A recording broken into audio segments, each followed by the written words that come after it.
Ryan Garcia muntika ng matalo dahil sa kontrobersyal na ginawa ng referee at ang hurado sa laban nila ni Devin Haney noong April 21 linggo Pinas time na ginanap sa New York City sa Amerika. Referee, tumalpak nga ba kay Devin Haney? Ngayong natalo na ni Garcia itong si Haney na may hawak ng WBC Super Lightweight World Title Belt na nanatili pa bang World Champion itong si Haney? Ang katanungan, ito ay ating sasagutin.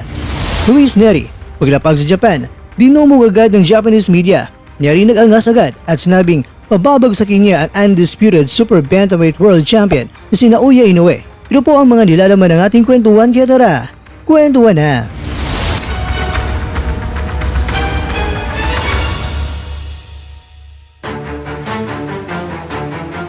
Sa ginawa ni Garcia na isang malaking upset kontra kay Haney by majority decision, marami ang nakapuna ng referee na si Harvey Duck ay tila ba pinipigilan si Garcia at gumagawa ng paraan para hindi tuluyang man-knockout itong si Haney sa round 7. Ayon nga sa mga eksperto sa boxing na nakapanood, sa 4 mga knockdown si Haney sa round 7, isang knockdown lang ang binilangan ng referee at nagdeklara na ang 3 na natumba si Haney ay nadulas lamang ito at ang mas pinalagan pa ng marami ay ang pagkakataon na hininto ng referee ang paghambalos ni Garcia kay Haney pagkatapos sa knockdown dahil sinapak pa rin ni Garcia itong si Haney kahit inawat na ito ng referee.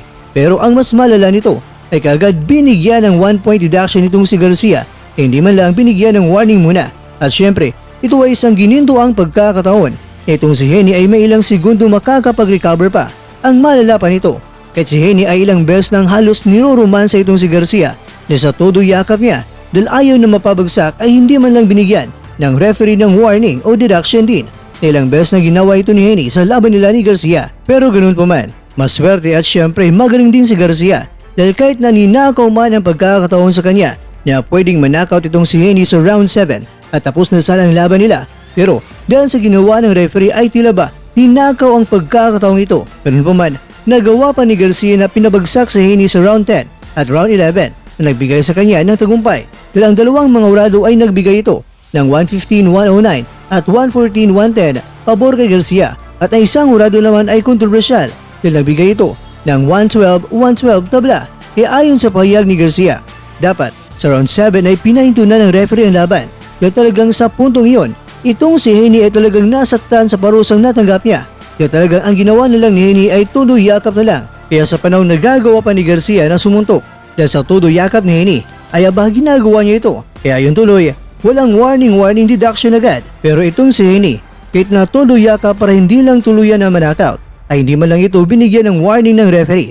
At idagdag mo pa, ang 3 knockdowns ni Haney na hindi man lang binilangan ng referee ay ito ay napaka-critical na ginawa ng referee dahil 10-8 score na sana yon kay Garcia, naging 9-8 pa at may isang hurado pa na nagbigay ng tabla, 112 at 112.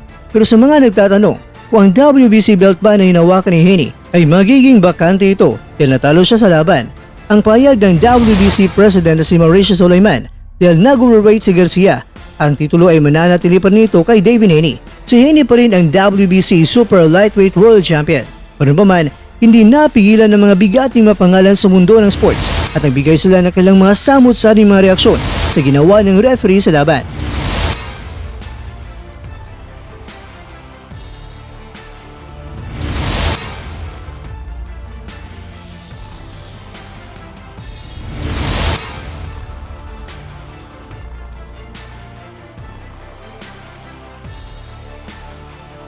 Samantala, paglapag ni Nery sa Japan ay aba, nag-angas agad sa harap ng Japanese media at sinabi niya na knockout ang aabutin ni Inoue sa paparating na laban nila.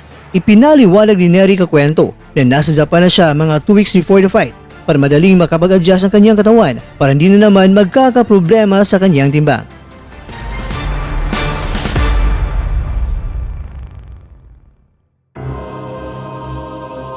Mga kakwento, ibinunyag ni Nery na pagkatapos siyang talunin si Inoue ay may isang laban na lang itong si Nery. Plano kasi niya na magretiro na siya ngayong taon kaya todo bigay siya sa paparating na laban niya ngayon. 5 mga buwan ang ginagawang pagsanay niya para tuluyang talagang talunin at paghandaan itong si Naoya. Kaya naman kakwento, sa paparating na salpukan nila, sige nga maingay sa baba, Team Nery ka ba o Team Naoya?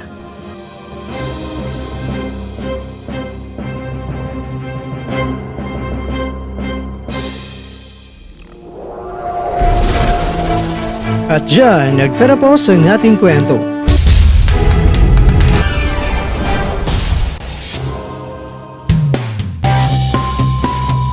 Maraming salamat mga kakwento sa inyong panonood. Pero baka naman mga kakwento ay nagustuhan niyo po ang kwento natin ngayon. Baka pwede niyo po kung mabigyan ng like, subscribe at pa-click na rin sa bell button. Pero bago tayo matapos mga kwento ay syempre, shoutout po muna tayo dyan sa ating mga kakwento. Kay kakwentong Nadia OFW Vlogger, kay kakwentong Chris TV, kay kakwentong Modesto Villarba, at ikaw kakwentong nanonood ngayon, shoutout siyo dyan. Bueno, hanggang dito lang po muna ang ating kwentuhan at abangan nyo lang po ang ating susunod na video. At dito lang po yan sa isang channel na kung saan maaring ito'y mga kwentong di pa na kwento sa inyo.